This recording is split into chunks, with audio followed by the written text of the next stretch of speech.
Leaders, as I was taught, are know-it-alls. They must be obeyed, have complete authority, and are born leaders. Well, many people have been raised to believe this. Some people change their minds over time, but others continue to believe these misconceptions. Join us to clear these falsehoods out and let ourselves discover that leaders become great not because of their power, but because of their ability to empower others.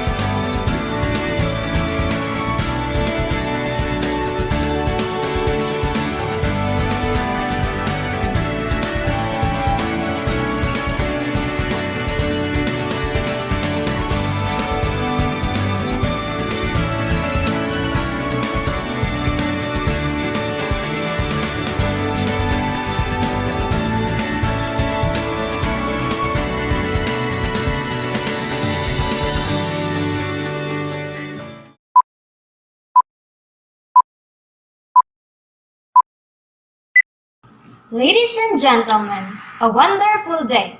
Let me introduce myself. I am Angelica, and my fellow interviewers are Miss Angel, Miss Maria Angelica, and Miss Christine. We are second year student taking a Bachelor of Science in Accountancy at Marinduque State College, and we are here to conduct an interview regarding leadership in an organization.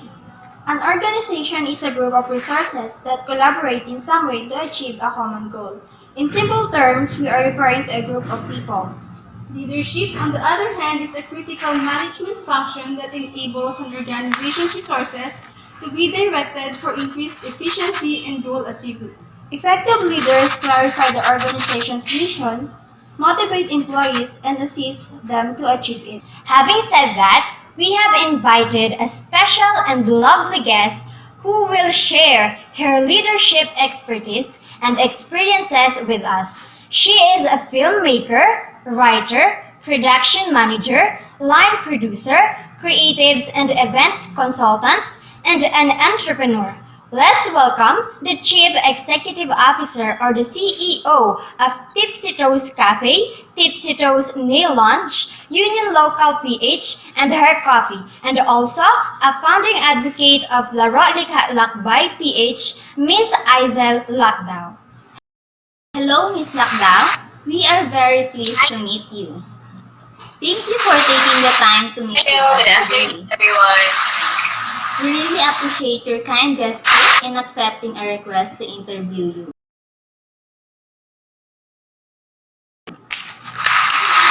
No problem. You're welcome. Pleasure to be imparting my knowledge and my expertise this afternoon to you as a students. To begin, I'd like to hear a little bit about you po. So, what do you do for a living? So, I'm I'm Isa Lakdao. I am 30 years old. Currently, I manage small businesses. Yung nabanggit na ninyo kanina, these are my babies, Tipsy Toes Cafe, Tipsy Toes Nail Lounge. We also have like a small foundation that helps our fellow Marinduqueños in terms of local arts and craft. This is called Union Local PH. And then we have just actually launched a new product line for coffee, which we call Her Coffee PH. I do a lot of things in terms of creatives. So I am a graduate of Bachelor's of Arts in Communication sa Marinduque State College. So basically, entrepreneurship was a happy accident. But what I do for my full-time job is right now, I'm currently working with Channel News Asia as a writer and video transcriber. But then on the side, I'm also a entrepreneur, doing my own small business management. Wow. Parang super busy niyo po, ma'am. Oo, hindi halata. Ayan, moving forward po, ma'am. What are your goals in doing your work and what motivates you po? What are my goals? My goals would probably financial stability kasi ang main goal ko. As a young entrepreneur, nung nagsisimula ako 4 years back, one of the goals ay ang financial stability, of course. As we age, yung finances natin, lumalaki din yung kailangan natin for expenditures. So, that's number one, siguro sa maraming number one na goals. Also, I've been doing my job for like 8 years na sa industry, which is yung line of work ko talaga. And I have already experienced siguro yung fulfillment when it comes to career. That's why, isa din yun sa naging way para mag-venture ako into another line, which is business or entrepreneurship. So, goals would probably be to not stop learning and to not stop creating. And meron din kasi ako may personal drive ako to help the local community in Marinduque when it comes to arts, when it comes to supporting locals, ganyan. So, yun siguro yung mga main goals. But definitely, of course, we are all working because we wanted to be financially stable sa future. Ayun. What motivates me in doing this kind of things and this kind of work or line of work is probably because, yun nga, as workaholic as I am, at alam naman ng mga friends ko na workaholic ako, may mga personal challenges, but then life is too short for us to stop creating something for ourselves. So siguro, challenges will always be there, shortcomings will always be there, but ang important is we continue to create and we continue to create something meaningful. Okay. The next question po is, how long have you been doing that po? Or when did you begin leading the people in your business po? Okay. Tipsy-Toes Cafe and Tipsy-Toes Nail Lounge is a concept store and we created it last September 2018. So yun yung parang pinakang soft opening month namin. But we've actually created the business since June 2018. But then we launched the brand last September 2018. So more likely going to 4 years na kami this coming September. So the other question is, sorry? When did you begin leading the people in business po? Ayun. So basically kasi, doon sa isang line of work ko, aside from entrepreneurship, I do production management and light producing. So I've been doing that for the past 8 years after college. So since 2013 up to 2018, halos yun yung naging work ko. Up to now, medyo bumabalik-balik na ulit ako. But then with the business side, we've been in the industry for 4 years. You have been doing it for a long time na po pala. To lead for that long, what leadership practices or styles do you employ po? Siguro let's focus on the business side, on how I try to lead our small team. Kasi you have seen naman our small home, very intimate lang kami dyan, maliit lang yung team namin.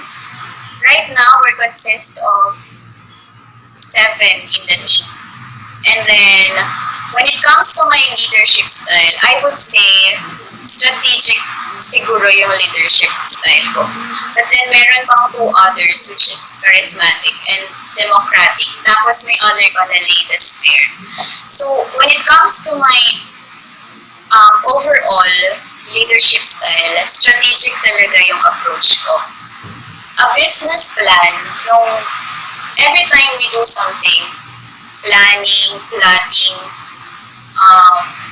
creating something, we should always bear in our minds na we should be led by mission and vision. So, hindi madali to create something, project man yan, or business plan man yan, without a vision and without a mission. So, I would say that led me to being a strategic leader. I always try to be goal-centered, tsaka tinitingnan ko yung big picture. Very advanced, sinasabi nila, very advanced ka mag-isip. At totoo yun when it comes to business. So you have to set your goals, your set of goals, and then that would lead you and your team to a very concrete direction. So parang dahil may goals na tayo, meron na tayong vision and mission, mas nakaka-help yun for leaders to lead the team properly. When it comes to leading my people naman internally, I do the mix of democratic and charismatic. Kilala naman ako ng mga staff ko and yung mga old staff ko, yung mga previous staff ko, na I always try to include them in every bit of the decision we make inside the business. It doesn't mean now we would always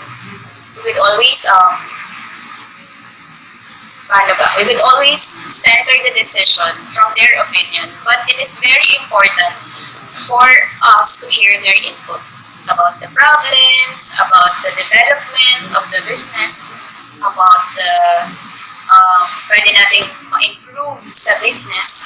So I always try to build a long-lasting trust within our team. Kasi without my team, without the team, at internal team mo, hindi kayo susulong as one.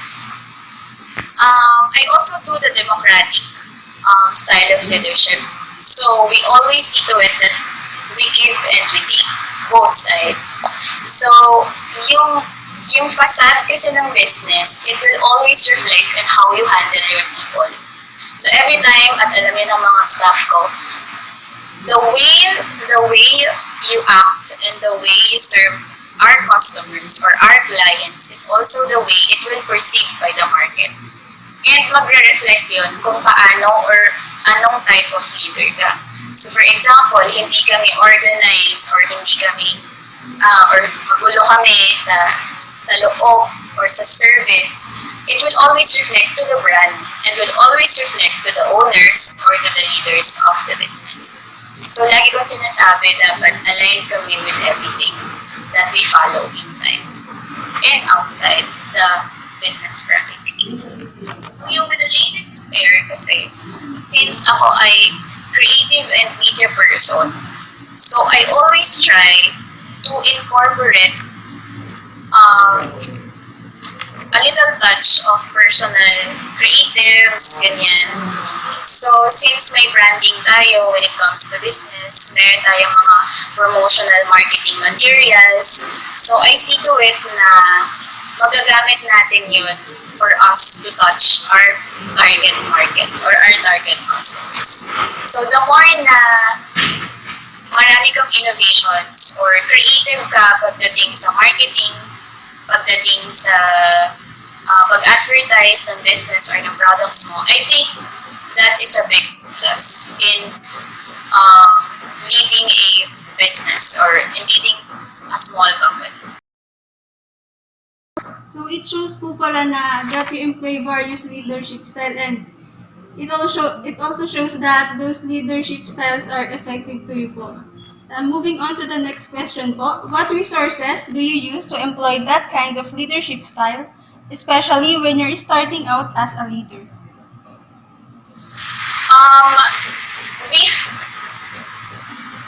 We started out very small.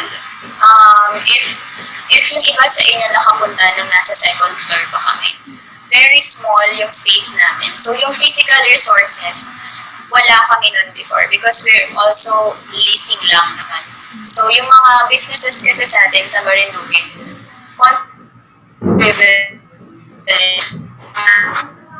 na may family na nanitirahan sa business area sa atin.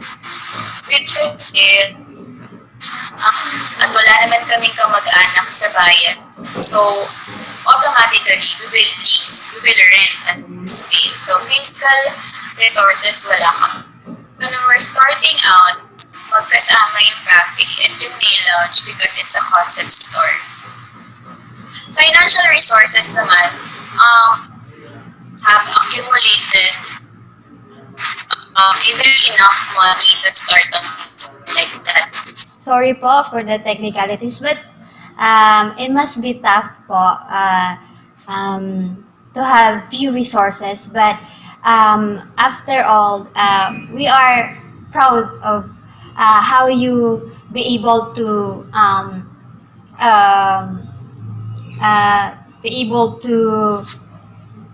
what do you call that? Malampasan. So,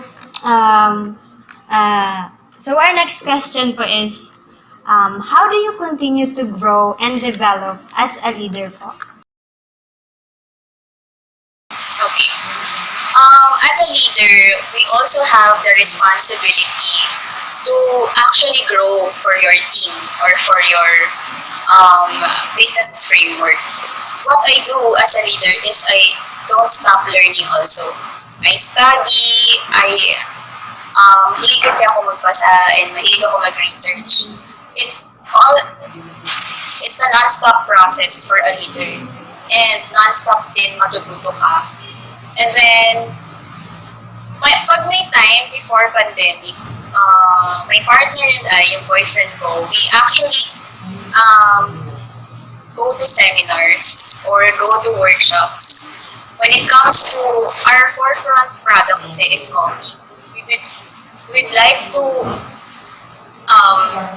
bring the coffee scene in the province kasi ngayon boom yung milk tea, boom yung ibang products, but we would also like to get the interest of our local market when it comes to coffee. So what we try to do is we attend seminars, we attend workshops, and by doing that, we are also equipped by knowledge, and we try to incorporate it with our business. Para may ma-offer kami bago or may ma-offer kami ng other options or other developed products. Ganyan. So non-stop learning siguro yung responsibility ko para ma-way din yung business namin in a better direction. Regarding employees naman po, how do you incessantly maintain a healthy dose of motivated staff to deploy them? I always try to separate the personal and the employee-to-employer relationship.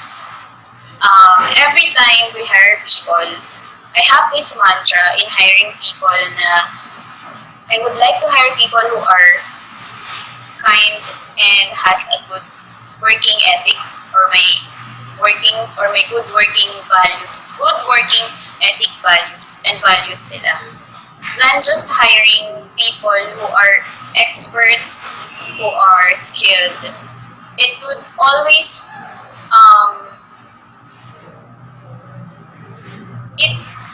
parang mas okay ako dun sa mag-hire kami ng tao na may promise sila to be with us in a longer time. Alam mo yun, yung parang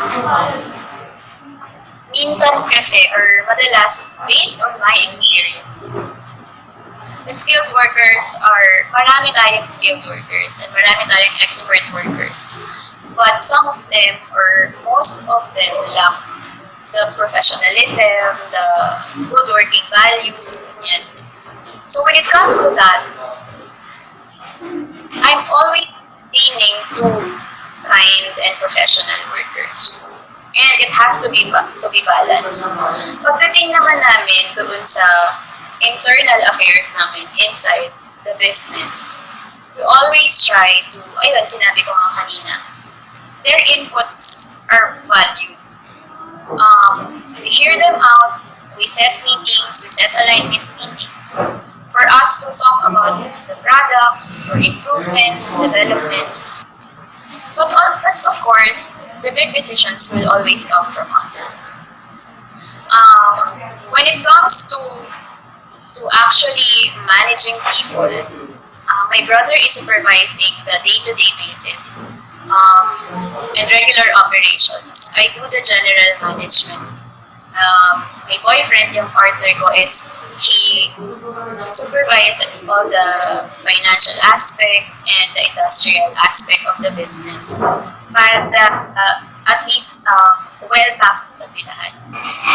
When it comes to our staff naman,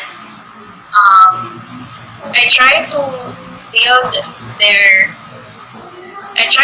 their skills then accordingly. For example, may nakitaan kaming staff na magaling siya dito sa aspeto na to than what he or what she actually applied for na position. So, tinatry namin sila na, uy, magaling ka pala magluto than magiging barista. Something like that. May mga ganong instances na nangyari sa amin. We build trust, of course. May mga staff kami na tumagal sa amin, 1 to 2 years, 2.5 yung pinakamatagal within 4 years. And I would say na it will also reflect on how I handle them, on how we handle them. Kasi may leaders din sila my brother, me, and JR also. So, as long as harmonious yung relationship namin and we separate the personal relationship and then the employer-employee relationship, I think we're doing a great job for them also. Ayan.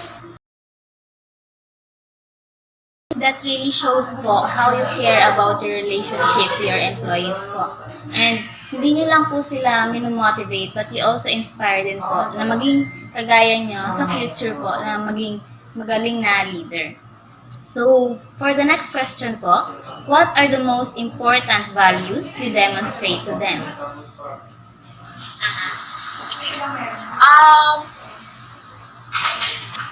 Challenges will all business. So, every time na may nakikita sila, raise sila ng concerns, we actually hear them out. For example, hindi kasi mawawala talaga, and this happens all the time. We always try, for example, bakit ka absent, bakit ganito na naman yung performance mo, may mga ganun bagay talaga. And as leaders, kailangan mo dalihin dun sa private sit-in meeting. Ganun yung ginagawa ko bilang leader. I always try to ask them, kamusta? I try to understand them kasi as a leader, mahirap yung members mo ay hindi din aligned with your goals and with your alam mo yun, parang na-detach sila dun sa goals natin. So, as mature as we can be, sinasabi ko yun sa kanila, this is only because we want us to both grow. Kung hindi na sila nag-grow sa company namin, we let them go. So, kumbaga parang, yun yung isa sa pinakamahirap na part ng pagiging leader. For you to let go people because kailangan mong isave yung company. Kailangan mong isave yung business. Every time naman nagkaka-problem, we always try to ask them muna bago talaga mag-come up with a big decision. For example naman, business side, pag hindi kami nakakakota, this is very true, hindi naman, laging may kasabihan yung nanay ko na, mo na, hindi naman laging Pasko, hindi everyday ay Pasko. So what we try is to boost them, na parang, push kayo ng product, market tayo, mag-tap tayo ng customers. It's a very collaborative effort within our crew, within our leaders. Leaders and team talaga, we both try to we work together para hindi lang din sa business side, pero syempre kailangan natin kumita. Kailangan namin makakota. per day is, let's say, parang ganyan. So, yun. What are the most important values you demonstrate to them po? Ayun. Tapos, yung sense of responsibility. Um, tinatry ko silang maging independent. Lalo pag sila-sila lang. Siguro, ang nakikita kong weakness ko, yung separation ko, pag nandyan sila, very cozy ko. So, marami akong masyadong request kapag malayo ako pag-focus sa kanila. So, ngayon, nung medyo naka-adapt na sila, kaya na nilang maging independent. So, I instill to them independency. So, yung sa kusina, naiiwan na namin sila, hindi na namin sila kailangan i-remind. May sense of responsibility na sila, may sense of independency na sila. But then, we want them na parang aligned lagi lang talaga. So, for example, hindi ko na sila makamustahin. Dapat, pasok sila lagi dun sa request ni mom, parang gano'n.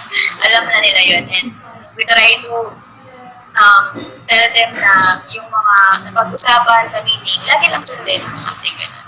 Another core value siguro is yung you take good care of your people because sila din yung nag-aalaga sa business nyo. Impossible talaga na mag-run ang isang business na magaling lang yung leader or magaling lang yung owner. It will always reflect on who you hire, on who you work with, on the people you work with, and the people who works for you, the people who work for you. Parang ganyan. Tapos, siguro lastly, the core value is yung trust. Kapag pinagkatiwalaan mo yung members mo or yung teammates mo, meron silang sense of, parang, ay, ang sarap na may freedom kami na pinapabayaan kami ni mom. Pero mga times na nayanan sila mag-decide on their own, pero may times din na kailangan ipa-approve sa akin. For example, yung pag sa ganito, sa plating, blah, blah, blah, sa pag-develop ng product, kailangan lagi may sense of freedom sila to do so. Pero dapat aligned lang lagi. So, something ganun. That's indeed a very important core values po that should be continuously demonstrated to the employees to keep them motivated and to have a strong foundation within the organization. So, to end our interview po, Ms. Lakdao, I would like to ask you po for your finest piece of advice for someone who wants to be a leader, a great leader like you po. Sige. Since 30 years old na ako, I'll talk to like the younger generations. Kasi nag-start naman kasi ako sa business, 25, 26 years old. So kahit medyo late na yun, I'd probably say I'm still a young entrepreneur, diba? What I would like to share to the young aspiring entrepreneurs nowadays, mahirap talaga yung makapag-create ng niche or ng uniqueness mo sa business. That's number one, I think. When you try to plan out a business plan, when you try to plan out a business or proposal, or kung gusto mo talaga siya maging business, you try to be different. That's very important. Hindi kasi pwedeng lahat tayo magbibenta ng kape. You create something na ano yung mayroon sa'yo na wala sa iba. And siguro, every time may nagtatanong sa akin, I think dun ako proud kung paano namin na-separate yung Tipsy Toast Cafe from the other coffee shops or from the other cafes. Kasi mahalaga na meron kang unique selling point. You start from there. Ano yung gusto kong ibenta? Pwede kang magbenta ng milk tea, lahat tayo magbenta ng milk tea, but then choose your unique selling point. Ano yung pwede mong i-create na ikaw lang meron. So what we do in Tipsy Toast Cafe, we always try na meron kaming signature dishes na yung tao, alam nila at dun lang sila makakabili sa amin.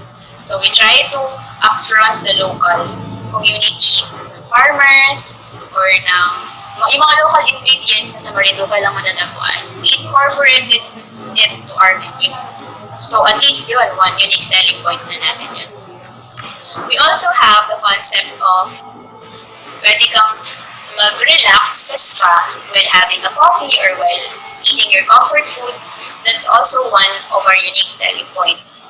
Also, we incorporated Union Local PH because we wanted to support the local scene when it comes to crafts, when it comes to small entrepreneurs. Kumbaga, parang dahil nakita na namin yung value ng business framework namin, madali na kami makasell because alam namin yung uniqueness namin from the other stores. So siguro number one yun. And I'm very happy to share na nag-succeed naman kami kung paano namin nahanap paunti-unti yung niche namin or yung uniqueness namin sa industry. And sana yun, number one yun pag nag-plan out kayo ng business. Number two siguro is, you know what you're doing and just sell what you love and love what you sell. So siguro dapat may knowledge ka. Mahirap yung hindi ka equipped with the business you're out. So kailangan aralin mo siya. Hindi naman siya thesis project na kailangan talaga sa unang lapat mo ng business plan mo, lahat magsasucceed. I think that's not gonna happen kahit saan naman siguro. But you continue growing, you continue developing it, you continue creating something for it. Nung nagsisimula kami, ang dami namin when it comes to branding, nahirapan din kami sa first year namin. Ano ba tayo? Coffee shop ba lang tayo or mag-a-add tayo ng food? But we adjusted with our market. Hindi naman lahat ay bibili lang ng kape every day. So, as years went by, 2018, 2019, the brand also developed into something na alam namin na associate din namin yung needs and yung wants ng target customers namin. So that's number two. Kailangan mo din aralin kung saan ka magiging located. Itong market natin sa Buwak, kung hindi kumain yung mga tao. And that's very obvious naman kasi marami talaga tayong restaurants and food establishments sa bayan ng Buwak. So, you try to tap them. Ano yung mga gusto nilang kainin, ano yung mga comfort foods nila, ano yung mga products na hindi nila magugustuhan, i-out mo sa menu, something like that. So, kailangan mo talagang aralin yung market mo. And lastly, siguro, tip of advice is, sa unang years or sa mga first few years na business, don't lose hope. Hindi kasi talaga magsasucceed yun agad-agad. Hindi Jollibee, McDo, hindi agad sila nagka-return of investment during their first 5 years or during their first year. Nung una kasi nung bata pa ako sa business, I always cry kapag hindi kami nakakapunta because I thought we were failing. Until I realized that it's just part of the growth and the process of owning a business. You have to believe na ngayon, marami tayong sales, i-ready mo yung sarili mo bilang business owner and leader na bukas, you're not sure about it. Unless malakas yung marketing style mo, magaling ka mag-develop ng products, malakas yung hanggang mo sa support sa community, and that will be smoothly okay. But then, you have to believe na sa una talagang mamumuhunan muna tayo. Lahat capitalization muna sa una. And then, we will just reap the fruits of our labor. Siguro, let's say, after a year, after 2 years, ganyan. Then you continue to develop your business. Don't stop creating. Don't stop learning. And huwag niyong papabayaan yung customers na nagmahal sa inyo simula. Una talaga hanggang ngayon. Yung pala yung isa din sa gusto ko lang i-point out. Yun yung paganda na nangyayari with Tipsy Toes Cafe because we've seen na yung mga customers namin from the beginning are already here. Parang hindi na sila mawawala na regular customers namin. And what we did was just take care of them. Sabi ko nga sa brother ko every time na financially hindi kami okay.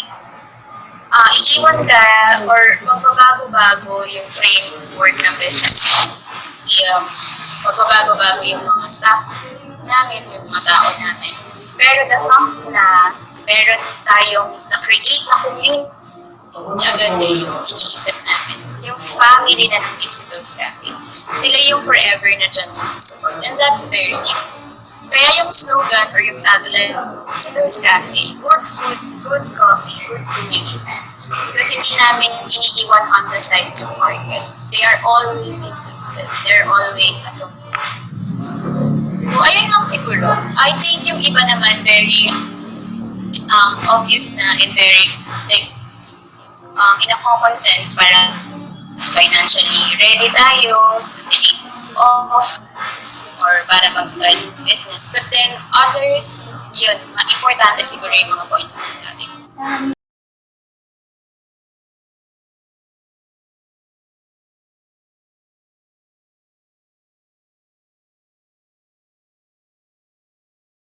Thank you very much, Miss, for those wonderful advices.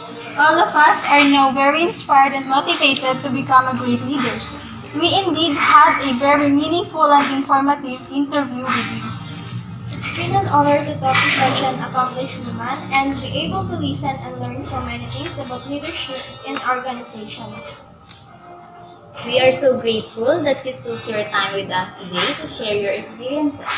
They really are motivating and inspiring.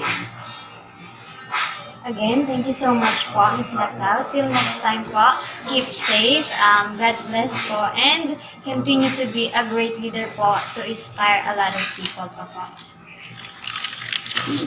Yeah, thank you.